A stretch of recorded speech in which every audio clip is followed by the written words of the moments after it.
Segera download Quran Tadabbur, dia meraih tafsir kebaikan. dalam genggaman Contoh, Anda. bulan Ramadan adalah bulan Al-Quran.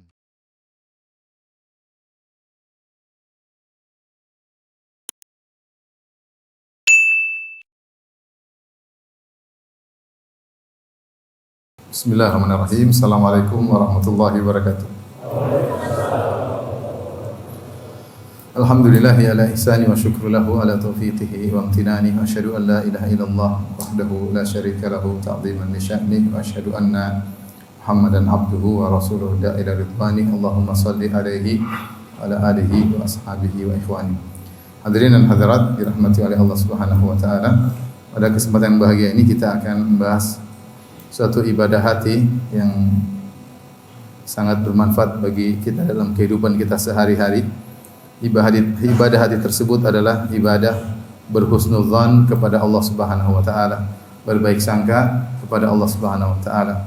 Karena kita tahu ibadah tidak terbatas pada ibadah lisan atau ibadah al-jawarih, anggota tubuh. Di antara ibadah yang agung adalah ibadah yang terkait dengan hati. Bahkan para ulama mengatakan bahwasanya dari sisi jenis ibadah, maka ibadah hati lebih afdal daripada ibadah lisan dan juga ibadah anggota tubuh al-jawarih. Nah, di antara sekian macam ibadah hati seperti tawakal, ikhlas, kemudian bersandar kepada Allah Subhanahu wa taala, di antaranya sabar misalnya, di antaranya adalah husnudzan kepada Allah Subhanahu wa taala, berbaik sangka kepada Allah Subhanahu wa taala. Bahkan siapa yang bisa senantiasa berbaik sangka kepada Allah, maka dia telah diberikan anugerah yang sangat besar. Ibnu Mas'ud radhiyallahu taala anhu pernah berkata, "Walladzi la ilaha illa ghairuhu." Demi zat yang tidak ada yang berhak disembah kecuali Allah Subhanahu wa taala, "Ma u'tiya 'abdun mu'minun syai'an qad ba'dal iman billahi azza wa jalla afdal min an yuhsina dhannahu billah." Demi zat yang tidak ada sembahan yang berhak disembah kecuali Allah Subhanahu wa taala, tidaklah seorang mukmin diberikan kepadanya sesuatu yang lebih afdal setelah iman kepada Allah. Tidak ada yang lebih afdal dari dia berbaik sangka kepada Allah Subhanahu wa taala. Ini jelas bahwasanya Ibnu Mas'ud mengatakan seorang yang bisa senantiasa berbaik sangka kepada Allah, dia telah diberikan kenikmatan yang luar biasa. Tentunya setelah iman kepada Allah Subhanahu wa taala. Kemudian beliau berkata lagi, wallahi alladzi la ilaha illa ghairuhu la yuhsinu 'abdun billahi dhannahu illa a'tahu Allahu iyyah. Dan demi Allah yang tidak ada yang berhak disembah kecuali Allah Subhanahu wa taala, tidaklah seorang hamba memperbaiki atau berbaik sangka kepada Allah Subhanahu wa taala kecuali Allah akan memberikan dia sesuai dengan persangkaannya. Wa dzalika annal khaira biyadihi. Karena segala kebaikan di tangan Allah Subhanahu wa taala. Ini perkataan Ibnu Mas'ud radhiyallahu taala anhu yang menunjukkan bahwasanya berhusnudzan kepada Allah adalah ibadah yang sangat mulia.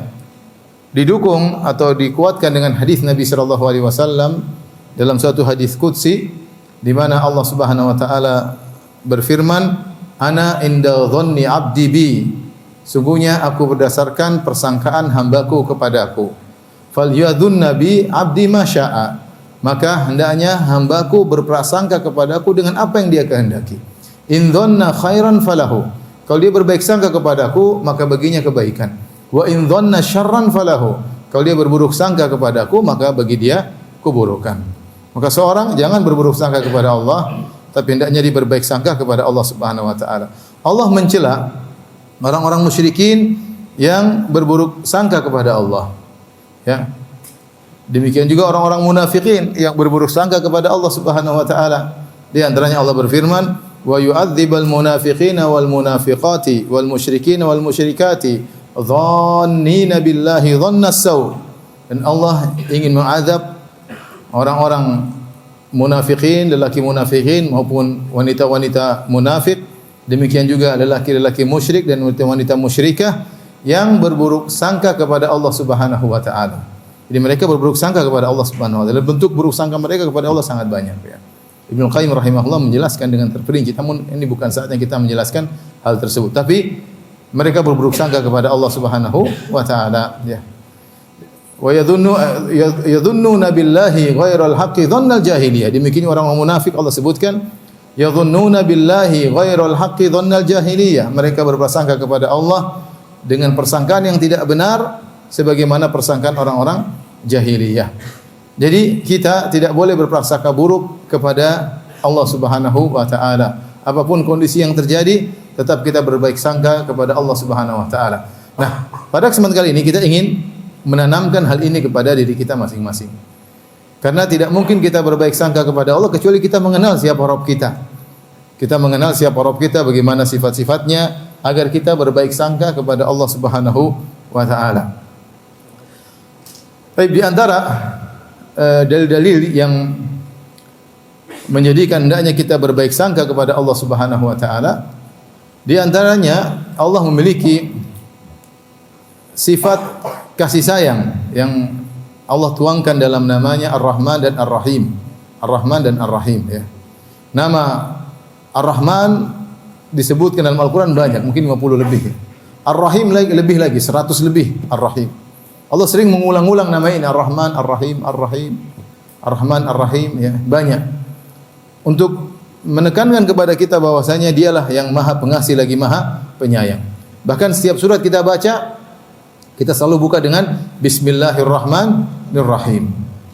Kecuali surat Al-Bara'ah, itu ada khilaf di kalangan para ulama, dan pendapat yang terpilih kenapa tidak dibuka dengan Bismillahirrahmanirrahim, karena para sahabat khilaf apakah surat Al-Bara'ah merupakan atau surat At-Taubah merupakan sambungan dari surat Al-Anfal ataukah dia terpisah secara sendiri. Ketika sebagian sahabat berpendapat surat Al-Bara'ah merupakan sambungan dari surat Al-Anfal, maka mereka tidak pisahkan dengan Bismillahirrahmanirrahim. Tapi semua surat selalu dibuka dengan apa? Dengan menyebut nama Allah yang Maha Pengasih lagi Maha Penyayang. Ikhwan dan akhwat yang rahmatillah Subhanahu wa taala. Dan kasih sayang Allah Subhanahu wa taala kepada hamba-hambanya lebih daripada kasih sayang seorang ibu kepada anaknya. Dalam satu hadis yang diriwayatkan oleh Al-Imam Al-Bukhari, Imam Muslim, dari sahabat Umar bin Khattab radhiyallahu taala anhu. Umar bin Khattab radhiyallahu anhu berkata, ya, qudima Rasulullah sallallahu alaihi wasallam bisabyin. Suatu hari didatangkan kepada Nabi sallallahu alaihi wasallam tawanan-tawanan perang. Di situ ada anak-anak, di situ ada para wanita dalam suatu peperangan.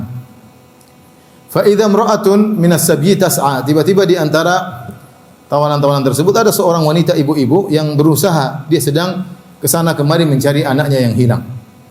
Ya, dia sedang mencari anaknya yang hilang. Idh wajadat sabiyan minas sabyi fa akhadhathu. Tiba-tiba dia mendapati salah seorang anak yang tercecer di antara tawanan-tawanan tersebut, maka dia pun segera mengambil anak tersebut, fa alzaqathu bi batniha, kemudian dia pun memeluk anak tersebut dengan di perutnya, fa arda'athu, kemudian dia pun menyusui anaknya. Maka ketika melihat pemandangan tersebut, Rasulullah SAW kemudian mengatakan kepada para sahabat, Atarawna hadhil mar'ata taridatan waladaha finnar. Wahai para sahabatku, apakah menurut kalian bahwasanya wanita ini akan melemparkan anaknya di api? Kata para sahabat, Qulna la wallah. Tentu tidak demi Allah wahai Rasulullah sallallahu alaihi wasallam. Kemudian Nabi sallallahu alaihi wasallam berkata, Lallahu arhamu bi ibadihi min hadhihi bi waladiha. Sungguhnya Allah Subhanahu wa taala lebih sayang, lebih rahmat, lebih pengasih kepada hamba-hambanya daripada kasih sayang ibu ini kepada anaknya. Kita kembali kepada hadis ini. Hadis ini menceritakan tentang kasih sayang seorang ibu kepada anak.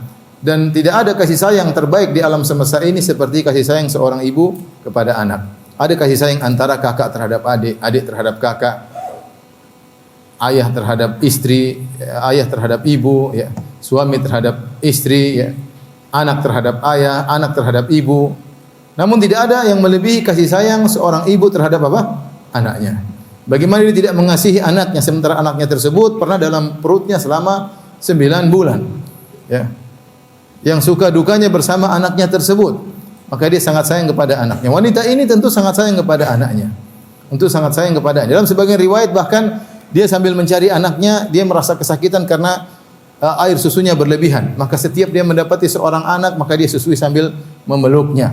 Dia susui. Dia dapat anak lagi, dia susui. Sampai dia mendapati anaknya yang sesungguhnya. Jangankan anak dia, anak orang pun dia sayangi. Ya, dia susui dengan memeluknya. Bagaimana lagi dengan anaknya sendiri? Bisa dibayangkan, kasih sayang terbesar adalah kasih sayang seorang ibu terhadap anaknya. Terlebih lagi dalam kondisi ini ketika sang ibu baru kehilangan anaknya, maka dia mencari dengan penuh kesedihan, mencari anaknya. Ketika dia dapati anaknya yang selama ini hilang, tentu saat itu mengalir kasih sayang yang luar biasa. Kasih sayang seorang ibu dari ibu yang baru kehilangan anaknya, kemudian dia mendapatkan anaknya tersebut, maka tidak ada bisa tergambarkan kasih sayang di antara makhluk terbesar seperti kasih sayang seorang ibu terhadap anaknya.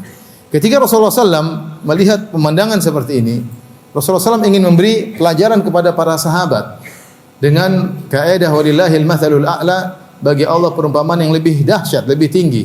Maka Nabi berkata, "Atarawna hadhil mar'ah taridatan waladaha finnar?" Wahai para sahabat, menurut kalian ibu yang seperti ini, yang tadi nangis-nangis cari anaknya, kemudian dapat segera dia peluk, akan melemparkan anaknya tersebut ke api? Kata para sahabat, "Qulna la wallah." Tidak mungkin, bagi dia tadi nyari-nyari anaknya. Bagaimana kemudian dia akan melemparkan anak itu? Anaknya itu adalah darah daging yang pernah dalam perutnya selama 9 bulan, ya.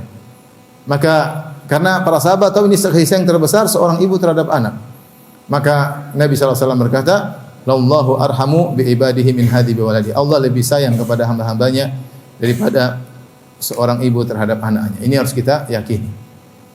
Bagaimana kita meyakini hal ini, ikhwan dan akhwat yang rahmati Allah Subhanahu wa taala? Kenapa? Karena meskipun kita pernah dalam perut ibu kita selama 9 bulan, tapi yang menciptakan kita siapa? Allah Subhanahu wa taala. Memang kita hasil pertemuan antara mani ayah kita dengan ovum, sel telur ibu kita, kemudian menjadi janin. Tapi yang mengurus janin tersebut jadi embrio, kemudian bertumbuh, kemudian ditiupkan ruh, siapa? Allah Subhanahu wa taala. Jadi kita ini hasil ciptaan, kreasi, Allah kreator. Yang mengkreat kita siapa? Allah Subhanahu wa taala. Saya kasih gambaran walillahil mathalul a'la. Kalau seorang dia membuat sesuatu hasil karya, dia sayang enggak dengan hasil karyanya? Dia sayang. Dia tidak. Antum bikin sesuatu, antum menemukan mobil, antum sayang enggak dengan ciptaan antum? Penemuan antum sayang. Nih, kita ini yang ciptakan siapa? Allah Subhanahu wa taala. Bagaimana Allah tidak sayang sama kita? Ibu kita benar. Kita pernah dalam perutnya. Hanya kita nempati perutnya. Tapi yang memberi asupan gizi, yang perhatikan perkembangan kita, yang mengurusin kita, ya sampai kita keluar adalah Allah Subhanahu wa taala. Makanya saya merenungkan di antara doa yang disebut dengan Sayyidul Istighfar. Doa istighfar yang terbaik. Allahumma anta rabbi, ya. La ilaha illa anta khalaqtani wa ana abduk. Doa tersebut dibuka dengan demikian. Ya Allah, sungguhnya Engkau adalah Tuhanku. Tidak ada sembahan yang berhak disembah kecuali Engkau. Khalaqtani, Engkau yang telah menciptakan apa? Aku. Wa ana abduk, dan aku adalah hamba-hambamu. Nah, kalau seorang sadar bahwasanya dia ciptaan Allah Subhanahu wa taala, yakinlah Allah akan perhatian kita secara detail. Secara detail Allah perhatikan kita. Ya. Dan Allah lebih sayang kepada kita daripada ibu kita terhadap kita. Kenapa? Karena kita adalah hasil kreasi ciptaan Allah Subhanahu wa taala. Setelah berumur sekian bulan, Allah kirim malaikat untuk meniupkan roh kepada kita sampai akhirnya kita pun keluar dari perut ibu kita kemudian menjalani kehidupan. Di antara hal yang menakjubkan, ya, sampai Allah menurunkan hukum-hukum syar'i yang terkait dengan anak kecil, tentang bayi. Ketika orang tuanya bercerai, Allah sebutkan di antara rangkaian ayat terkait cerai, bisa jadi seorang lelaki menceraikan istrinya, kemudian dia marah sama istrinya, atau istrinya marah sama dia, yang menjadi korban adalah anaknya. Maka Allah berfirman, wal walidatu yurdi'na auladahunna haulaini kamilaini liman arada ayyutimma radha'ah wa 'alal mauludi lahu kiswatuhunna wa rizquhunna wa kiswatuhunna bil ma'ruf la tukallafu nafsun illa wus'aha la tudara walidatun biwaladiha wa la mauludun lahu biwaladihi wa 'alal warithi mithlu dzalik. Dalam surat Al-Baqarah kata Allah, para wanita yang menyusui anak-anaknya hendaknya mereka menyusui anaknya 2 tahun meskipun sudah diceraikan oleh suaminya.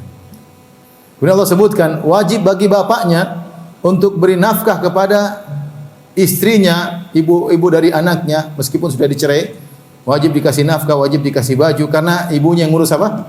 Anaknya. Wajib. Allah perhatikan kemaslahatan tentang sang anak. Sampai Allah mengatakan la tudara walidatun biwaladiha wala mauludun lahu biwaladihi. Jangan sampai seorang ibu karena masalahnya dia memberi kemudaratan kepada sang anak atau sebaliknya. Misalnya sang ibu jengkel sama suaminya, bekas suaminya, kemudian saya tidak mau menyusui anak. Atau sang ayah karena jengkel sama bekas istrinya, mantan istrinya, saya tidak mau kasih kamu rezeki, ngurus anakmu, ngurus sendiri. Tidak boleh, Allah punya aturan. Wajib bagi kamu kasih apa? Kasih rezeki pada mantan istrimu, dan ini wanita wajib menyusui apa? Anakmu. Ya. Jadi perhatikan bagaimana Allah sampai mengurusi hukum terkait dengan sang anak yang kadang dilalaikan oleh kedua orang tua karena ada persengketaan di antara mereka berdua. Ini menunjukkan bagaimana Allah sayang kepada anaknya. Oleh karenanya, di antara bukti bahwasanya Allah lebih sayang kepada hambanya daripada orang tua kepada anaknya. Kita tahu betapa sering seorang anak bermasalah dengan ibunya. Kemudian ketika dia minta maaf, terkadang ibunya tidak mau terima. Terkadang ibunya tidak mau menerima maaf. Ibunya mungkin marah. Kalaupun memaafkan mungkin tertunda, ya. Tidak langsung memaafkan. Terkadang ibunya marah-marah sama dia tanpa sebab. Terkadang seorang anak merasa dizalimi oleh ibunya karena lebih sayang kepada anak yang lain. Ini terjadi. Ya. Seorang anak bermasalah dengan ibunya, kemudian ngemis-ngemis minta maaf sama ibunya tidak maafkan. Ibunya usirlah segalanya. Tapi Allah Subhanahu wa taala tidak demikian. Seorang bermaksiat, sebesar-besar maksiat, sebejat-bejat dirinya, ya. Sebanyak-banyak maksiat dia lakukan. Kalau dia kembali kepada Allah, dia menangis minta ampun kepada Allah, Allah terima taubatnya atau tidak? Terima. Kata Allah, "Alam ya'lamu annallaha huwa yaqbalu taubatan ibadih." Tidakkah mereka tahu bahwasanya Allah Subhanahu wa taala dialah yang menerima taubat dari hamba-hambanya. Ikhwan dan akhwat yang dirahmati oleh Allah Subhanahu wa taala. Kemudian Allah Subhanahu wa taala mengurusi manusia, ya, dengan detail, diberikan rezeki. Kemudian Allah Subhanahu wa taala kirimkan rasul untuk menyampaikan hidayah kepadanya. Allah Subhanahu wa taala turunkan Al-Qur'an, kitab suci agar menjadi petunjuk kepadanya. Yang itu tidak bisa dilakukan oleh kedua orang tuanya. Allah perhatian kepada dia, ya, perhatian kepada dia. Makanya di antara perkataan yang menakjubkan perkataannya Ibnu Daqiq al-Aid dalam Syarah Al-Arba'in An-Nawawiyah ketika dia mensyarah hadis al-muslim la yahqira al-muslim, ya, la yahqira akhahu bihasbi imri'in min asy-syarri an yahqira akhahu al-muslim. Cukuplah seorang dikatakan buruk ketika dia merendahkan sesama muslim saudaranya. Kemudian Ibnu Daqiq al-Aid menjelaskan, kenapa kamu tidak boleh merendahkan saudaramu? Karena saudaramu ini yang ciptakan siapa? Allah Subhanahu wa taala. Kemudian Allah kirimkan rasul untuk beri hidayah kepadanya. Allah turunkan Al-Qur'an agar dia dapat petunjuk. Begitu perhatian Allah kepadanya, Allah muliakan dia. Kemudian kau merendahkannya, tidak pantas bagimu untuk merendahkan seorang muslim yang telah dimuliakan oleh Allah Subhanahu wa taala. Ikhwan dan akhwat dirahmati Allah Subhanahu wa taala. Itu di antara dalil yang membangkitkan kita untuk berhusnudzon kepada Allah Subhanahu wa taala dalam segala kondisi, bahwasanya Allah sangat sayang kepada kita. Kemudian di antara hal yang membantu kita untuk husnudzon kepada Allah Subhanahu wa taala, Allah mengatakan dirinya innahu huwal barrur rahim.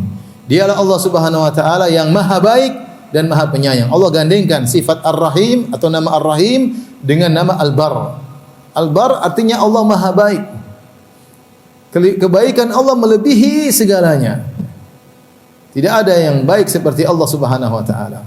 Kalau makhluk berbuat baik kepada kita, maka kebaikan tersebut hanya sementara. Hanya sementara, bertempo dan terbatas kebaikannya. Ya, meskipun orang tua ada keterbatasan dalam berbuat baik kepada kita. Tidak selamanya dia berbuat baik kepada kita, terkadang dia berbuat salah kepada kita. Apalagi teman kita. Teman kita baik sama kita, tapi kebaikan dia bertempo dan terbatas. Adapun Allah Subhanahu wa taala baik kepada kita setiap saat. Allah beri rezeki kepada kita, Allah berikan kemudahan bagi kita dan banyak kenikmatan yang Allah berikan kepada kita sementara kita bermaksiat kepada Allah Subhanahu wa taala. Sementara kita bermaksiat kepada Allah Subhanahu wa taala, Allah tetap berikan rezeki. Ya, menunjukkan bagaimana maha baiknya Allah Subhanahu wa taala. Ya. Dari maha pengampunannya, ya, dari maha pemberi rezekinya, dari maha kasih sayangnya. Nah, kalau kita semakin mempelajari tentang nama-nama Allah, maka kita semakin memahami sifat-sifat Allah dan kita semakin berhusnudzon kepada Allah Subhanahu wa taala. Saking begitu kuatnya kasih sayang Allah Subhanahu wa taala sampai disebutkan dalam hadis ketika Firaun akan meninggal dunia, ya, Allah sebutkan dalam surat Yunus, kata Allah Subhanahu wa taala, hatta idza adrakahul gharaqu qala amantu annahu la ilaha illa alladhi amanat bihi banu Israil.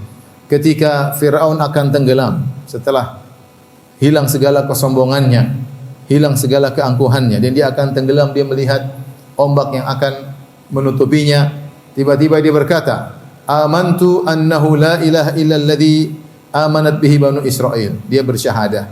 Dia berkata, tidak ada yang berhak disembah kecuali Engkau ya Allah. Aku beriman kepada Tuhan kepada Tuhannya Banu Israel. Wa ana minal muslimin, dan aku memasrahkan diriku kepada Rabbul Alamin. Dia beriman. Tapi apakah Allah terima imannya? Kata Allah, al-ana wa qad asaita qablu wa kunta minal mufsidin. Sekarang baru kau sadar Firaun, sebelumnya kau termasuk orang yang melakukan kerusakan. Ketika kisah ini Firaun akan tenggelam dan dia qomat kamit bilang la ilaha illallah. Ini disaksikan oleh Jibril alaihissalam. Dalam hadis yang hasan, Jibril berkata kepada Nabi sallallahu alaihi wasallam, "Ya Muhammad, falau ra'aitani wa ana akhudhu min halil bahri fa adussuhu fihi makhafata an tudrikahu ar-rahmah." Wahai Rasulullah, seandainya kau lihat aku waktu itu Firaun qomat kamit, aku segera ambil lumpur, aku masukkan lumpur dalam mulutnya. Supaya dia tidak qomat kamit, jangan sampai dia bilang astagfirullah. Kalau dia bilang astagfirullah, khawatir Allah rahmati dia, dan aku tidak mau dia dirahmati oleh Allah Subhanahu wa taala. Kenapa? Jibril tahu benar siapa Allah Subhanahu wa taala. Jibril tahu Allah Maha apa? Maha baik. Seandainya Firaun qomat kamit terus, bisa saja Allah ampuni Firaun. Supaya tidak diampuni, Jibril ambil lumpur segera masukin ke mulutnya. Maksud saya ingin beri gambaran bahwasanya Allah itu Maha baik. Firaun yang kurang ajar, yang mengatakan saya Tuhan kalian yang maha tinggi, yang sombongnya luar biasa, ya. Allah tidak langsung kirim halilintar untuk bakar dia, tapi Allah kirim Musa alaihissalam, Allah kirim Harun, dua nabi Allah kirim untuk mendakwahi dia. Siapa tahu dia sadar. Bahkan Allah kasih pesan kepada Musa dan Harun alaihi wassalam, faqula lahu qawlan layyina la'allahu yatadzakkaru aw yakhsha. Ucapkanlah kalian berdua kepada Firaun dengan ucapan yang baik, siapa tahu dia sadar. Allah kasih kesempatan untuk dia sadar. Namun dia membangkang dan dia akhirnya meninggal dalam kondisi kafir. Padahal Allah sudah kirimkan para rasul kepada Firaun, ya. Lihatlah bagaimana kasih sayang Allah begitu luar biasa. Sampai Allah mengatakan tentang ashabul ukhdud, orang-orang yang membakar kaum mukminin dan kaum mukminat. Kata Allah Subhanahu wa taala, innal ladzina fatanul mu'minina wal mu'minati tsumma lam yatubu. Sungguhnya orang-orang yang membakar, fatanu di sini maksudnya membakar. Sungguhnya orang-orang yang membakar kaum mukminin dan kaum mukminat, itu ribuan orang yang beriman, dibakar hidup-hidup sambil dalam kondisi bersenang-senang dengan pemandangan siksaan tersebut. Kejamnya luar biasa, ya. Sudah membakar dan bersenang-senang dengan melihat siksaan tersebut. Wa hum 'alaiha qu'ud, mereka sambil nongkrong menyaksikan pemandangan tersebut. Apakah orang seperti ini masih bisa diampuni? Masih kalau mereka bertobat. Ya, kita kalau lihat di luar ada seorang kemudian narik ulama, kemudian dibakar hidup-hidup, kita ingin orang tidak akan diampuni oleh Allah. Ini hamba Allah, ini ulama, rajin ibadah, dibakar hidup-hidup. Ini satu orang. Bagaimana kalau yang dibakar ribuan orang? Wali-wali Allah dibakar. Apakah masih mungkin bisa bertobat? Masih. Kata Allah, innal ladzina fatanul mu'mina wal mu'minati tsumma lam yatubu falahum adzabu jahannam wa lahum adzabul hariq. Sungguhnya orang-orang yang telah membakar hidup-hidup kaum mukminin kaum mukminat, kemudian mereka tidak bertobat, bagi mereka azab yang pedih, bagi mereka azab yang membakar. Artinya apa? Kalau mereka bertobat akan diterima oleh Allah Subhanahu wa taala. Makanya ketika seorang salah membaca ayat ini, dia pun menangis, dia berkata, unzuru ila karamillah. Lihatlah bagaimana baiknya Allah Subhanahu wa taala. Qatalu awliya'ahu. Ini orang-orang telah membunuh wali-walinya, tapi Allah masih menyuruh mereka untuk bertobat kepada Allah Subhanahu wa taala. Fir'aun seandainya bertobat, diterima atau tidak tobatnya? Diterima. Namun dia tidak bertobat. Tobatnya sudah terlambat. Kenapa bisa demikian? Karena Allah Maha Pengampun lagi Maha Penyayang. Karena Allah Maha baik. Enggak kurang ajar kah Fir'aun? Sangat kurang ajar. Yang ciptakan alam semesta Allah, yang ciptakan dia adalah Allah, kemudian mengaku saya Tuhan. Ini kurang ajar banget. Bayangkan antum punya perusahaan, antum yang bangun sama perusahaan, terus ada anak buah, antum didik dari kecil, kemudian dia bilang saya bos, saya yang punya semua. Kira-kira antum bedil kepalanya atau tidak? Kita Allah Subhanahu wa taala, Firaun sudah kurang ajar, Allah masih sayang. Allah kasih kirim Nabi Musa, Nabi Harun, namun dia tidak mau kembali kepada Allah Subhanahu wa taala. Kemudian ini semua hal-hal yang menjadikan kita yakin bahwasanya Allah Subhanahu wa taala sangat sayang kepada kita dan sangat perhatian kepada kita. Betapa sering ikhwan kita berdoa, doa kita dikabulkan. Betapa sering kita diselamatkan dari kejahatan yang tidak kita sadari. Kita baru sadar, kalau saya kemarin lewat situ mungkin saya sudah celaka. Kalau kemarin saya ikut mungkin saya sudah celaka. Allah selamatkan kita tanpa kita sadari. Betapa sering. Ya. Betapa sering kita sudah bingung menghadapi permasalahan, enggak ada yang bisa tolong kita. Kita angkat tangan sambil nangis, tiba-tiba Allah kabulkan permohonan kita. Ya mungkin orang tua kita berlepas diri, enggak tahu bisa bantu atau tidak. Saudara kita, teman-teman kita berlepas diri, kita angkat tangan, Allah beri pertolongan kepada kita. Inilah semua perkara-perkara yang menjadikan kita hendaknya berprasangka baik kepada Allah Subhanahu wa taala. Taib, ikhwan dan akhwat yang rahmatillah Subhanahu wa taala. Yang terkadang buat kita sulit berprasangka baik kepada Allah, kenapa? Ketika kita bermaksiat. Ketika kita tidak ikut prosedur. Yang membuat kita untuk mudah berprasangka baik kepada Allah kalau kita prosedural. Saya sudah bertakwa, saya sudah beribadah, saya sudah berdoa, terjadi apa yang terjadi, ya sudah, itu pasti yang terbaik.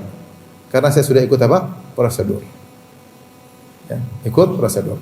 Maka masalah prasangka baik atau buruk kepada ini suatu hal yang terkadang tidak bisa kita kontrol hati kita.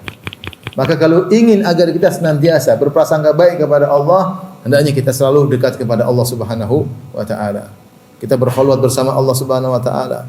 Kita baca Quran, berduaan dengan Allah Subhanahu wa taala. Kalau kita bermaksiat, kita bertobat kepada Allah Subhanahu wa taala. Kita yakin Allah Maha Pengasih, Allah Maha Pengampun. Allah sangat sayang kepada hambanya yang berdosa kemudian kembali kepada Allah Subhanahu wa taala, ya. Bayangkan kalau seorang ibu ada anaknya nakal, tentu dia marahin, mungkin dia jewer, mungkin dia usir dari rumah. Setelah seminggu anaknya balik, tentu akan dipeluk kembali oleh sang ibu. Allah lebih sayang daripada ibu ini kepada anaknya. Maka seorang tidak usah ragu-ragu untuk kembali kepada Allah Subhanahu wa taala. Sementara dia selalu ikut prosedur, bertakwa kepada Allah semaksimal mungkin. Kalau dia berdosa, dia segera bertobat, maka insya Allah dia mudah untuk husnuzan. Dia mudah untuk husnuzan karena dia tahu Allah Subhanahu wa taala memperhatikan dia secara detail. Ya. Taib. Ada kondisi-kondisi di mana kita ditekankan untuk lebih lagi husnuzan kepada Allah Subhanahu wa taala. Kondisi-kondisi tersebut di antaranya yang pertama, ketika akan meninggal dunia. Ketika akan meninggal dunia, ini hendaknya seorang benar-benar berhusnuzan kepada Allah Subhanahu wa taala. Dalam hadis kata Nabi sallallahu alaihi wasallam, la yamutanna ahadukum illa wa huwa yuhsinu dhanna billahi azza wa jalla. Janganlah sekali-sekali salah seorang dari kalian meninggal dunia kecuali dia berbaik sangka kepada Allah Subhanahu wa taala. Sehingga sebagian ulama berpendapat jika seorang dalam kondisi kritis, ya, sakaratul maut, dia lebih menguatkan sisi raja'nya daripada sisi khaufnya. Karena seorang mukmin selalu berjalan di antara khauf dan raja', berharap kepada Allah dan takut kepada Allah. Tapi kalau menjelang sakaratul maut, hendaknya raja'nya dia perkuat. Raja'nya dia perkuat. Husnuzan kepada Allah Subhanahu wa taala. Sebenarnya disebutkan ada salah seorang salaf, ya. Dia ketika akan meninggal, dia mengatakan, sungguh selama di dunia Allah telah memuliakan aku. Padahal masih di dunia. Bagaimana lagi jika aku telah berpindah ke akhirat? Allah mestinya memuliakan aku lebih lagi jika aku sudah tiba di rumah akhirat, ya. Jadi dia husnuzan, ya. Selama ini saya dimuliakan oleh Allah, ya.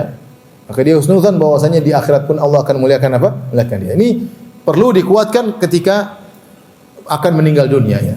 Semua tidak ada yang memastikan dirinya masuk surga atau tidak, tapi ketika akan meninggal dunia, roja'nya diperkuat, ya. Karena Rasulullah SAW mengatakan, la yamutanna ahadukum, jangan sekali-sekali seorang dari kalian meninggal dunia illa wa huwa yuhsinu dhanna billahi azza wa jalla, kecuali berbaik sangka kepada Allah. Namun saya katakan ini sulit. Tidak gampang seorang berbaik sangka ketika akan meninggal dunia. Kenapa? Hati bisa berkhianat. Hati bisa berkhianat. Orang yang sering bermaksiat, sulit dia berbaik sangka kepada Allah Subhanahu wa taala. Enggak usah jauh-jauh, ketika kita sholat, kita ingin kita khusyuk, terkadang kita enggak bisa, bahkan sering enggak bisanya. Kenapa? Hati tidak bisa kita kontrol. Hati tidak bisa kita kontrol.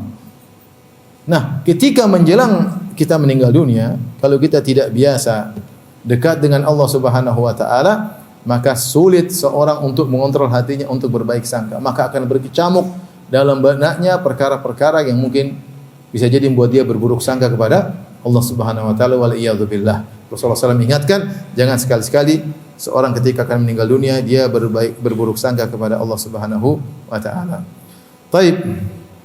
Di antara kondisi yang menuntut agar kita berbaik sangka kepada Allah Subhanahu wa taala tadi, ketika kita berdosa dan kita bertobat kepada Allah. Kita berhusnudzon, taubat kita diterima oleh Allah Subhanahu wa taala. Memang tidak ada yang pasti, tapi kita disuruh untuk apa?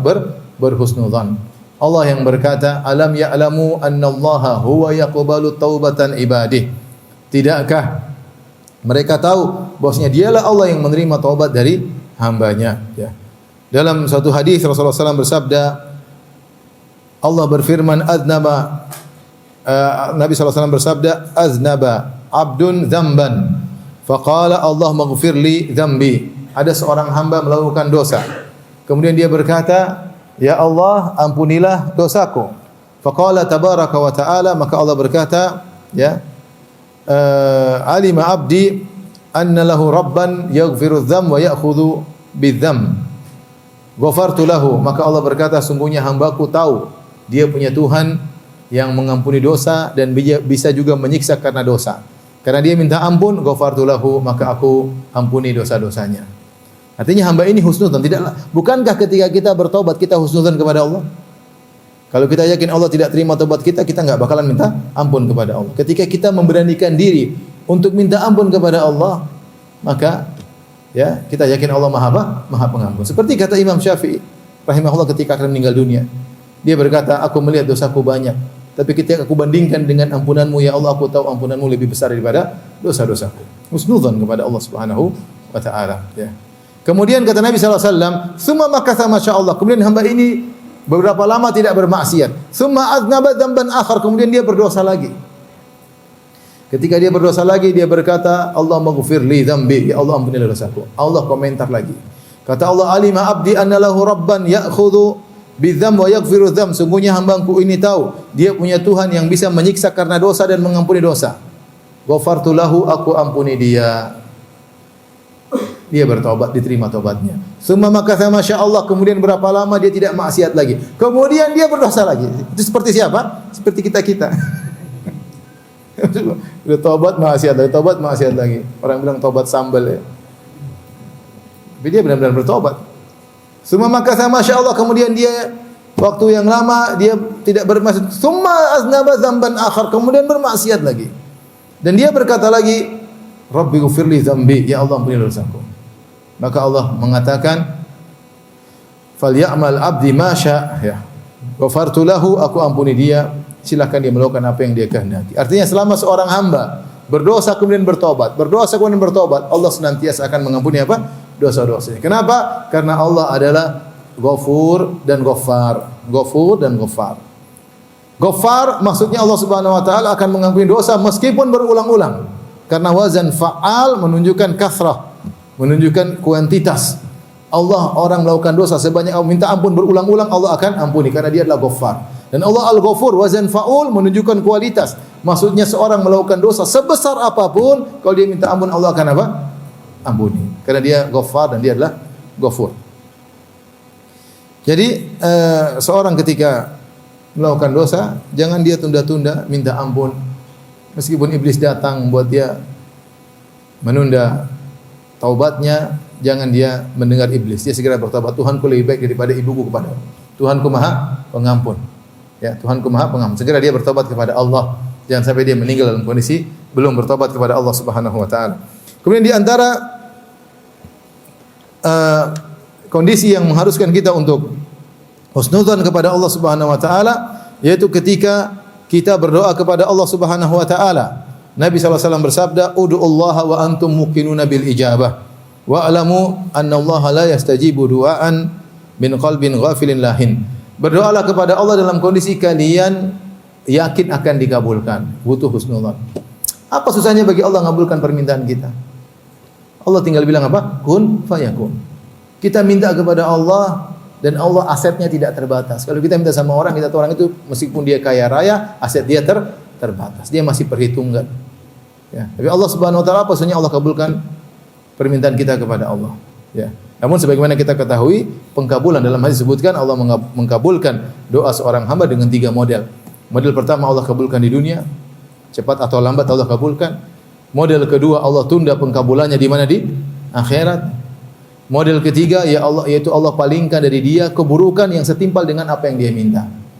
Tapi pasti dikabulkan, Allah mudah. Tinggal kamu minta, ya.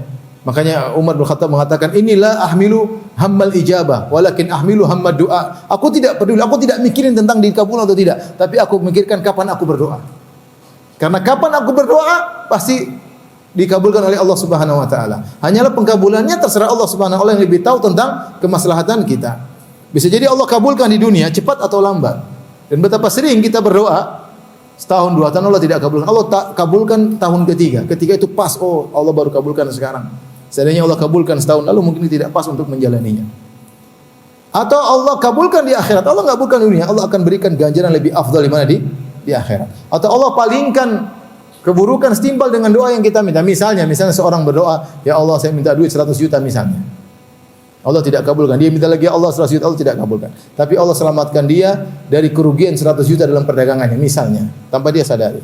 Atau Allah menyelamatkan dia dari kecelakaan yang harusnya membuat dia rugi, mobilnya rusak 100 juta. Dia tidak sadari. Oleh karenanya tidak ada capeknya, tidak ada ruginya kita berdoa. Berdoa itu ibadah.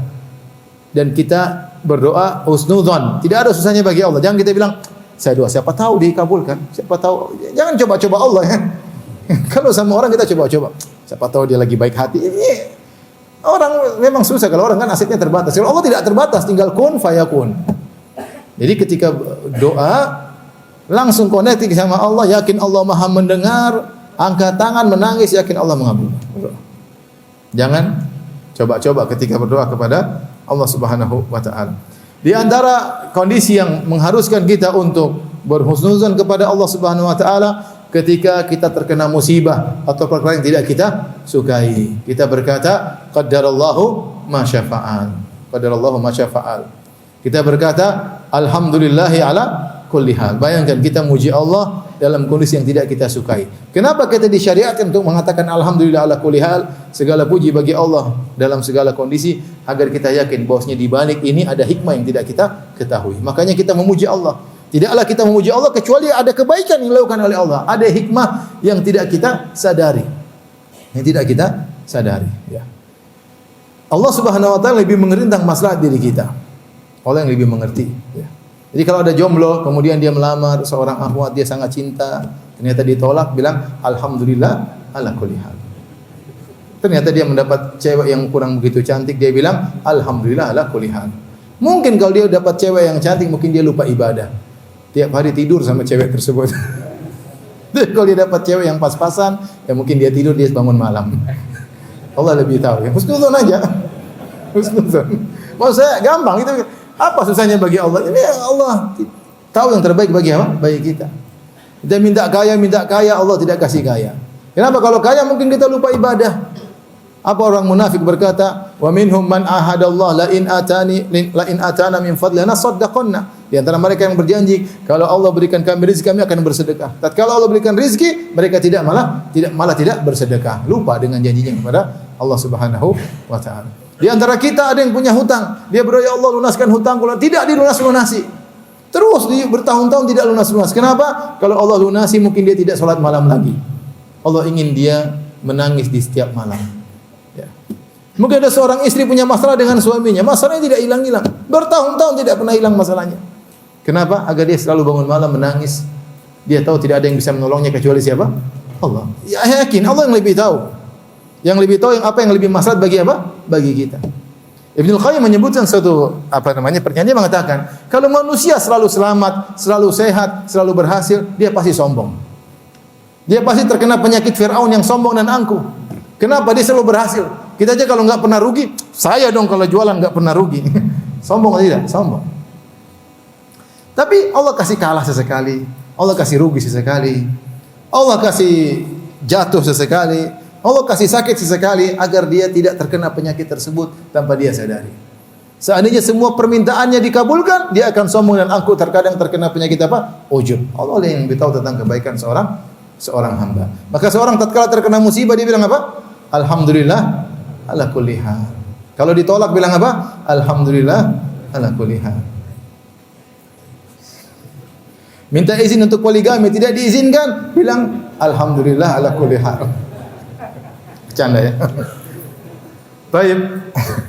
Nanti ibu marah ya. Demikian ikhwan dan akhwat yang rahmati Allah Subhanahu wa taala, inilah sedikit hal-hal yang membantu kita untuk senantiasa berbaik sangka kepada Allah Subhanahu wa taala. Saya katakan tadi, sulit bagi kita untuk husnudzon kepada Allah kalau kita jauh dari Allah Subhanahu wa taala. Maka kita harus dekat dengan Allah. Tidak harus kita baca Quran, tidak ada waktu kita baca Quran, ada waktu kita berzikir kepada Allah, zikir pagi petang, kita berdoa dengan Allah. Selesaikan dulu kegiatan kita, HP dimatikan dulu, kemudian kita berzikir pagi petang. Kita berdoa dengan Allah Subhanahu wa taala. Kita lagi ngobrol, kita hentikan ngobrolan kita zikir pagi petang. Ada waktu kita baca Quran, ada waktu kita salat malam, ada waktu salat witir, ada waktu kita mengadakan kedua tangan, kita merengek-rengek minta kepada Allah Subhanahu wa taala. Sementara kita senantiasa dekat, meskipun kedekatan tersebut terkadang diselingi dengan maksiat dan kita istighfar, sementara kita masih prosedural, insyaallah kita akan tetap bisa husnudzon kepada Allah Subhanahu wa taala ya. Jadi inilah ibadah yang agung, berhusnuzon kepada Allah Subhanahu wa taala, dan siapa yang memiliki hati seperti ini senantiasa berbaik sangka kepada Allah, maka dia telah diberikan kenikmatan yang luar biasa, kata Ibnu Mas'ud tadi. Demi Allah, kata dia, tidak ada yang berhak disembah kecuali Allah. Dia adalah seorang hamba mukmin diberikan kenikmatan yang lebih afdal, lebih agung setelah keimanan, seperti berhusnudzon kepada Allah Subhanahu wa taala. Ngapain kita suudzon kepada Allah? Allah sudah ciptakan kita, Allah berikan hidayah kepada kita Islam, berarti Allah ingin kita baik, ya sudah husnudzon aja. Kalau Allah buktinya kita ikut pengajian, berarti ya Allah ingin kebaikan bagi kita. Jangan suudzon kepada Allah Subhanahu wa taala. Baik, demikian saja kajian kita. Bapak dan Ibu yang rahmati Allah Subhanahu wa taala ya. Antum belum makan siang kan, saya husnudzon, maka antum makan dulu ya, mudah-mudahan bisa kuat dan berenergik ya. Demikian wabillahi taufik wal hidayah. Assalamualaikum warahmatullahi wabarakatuh.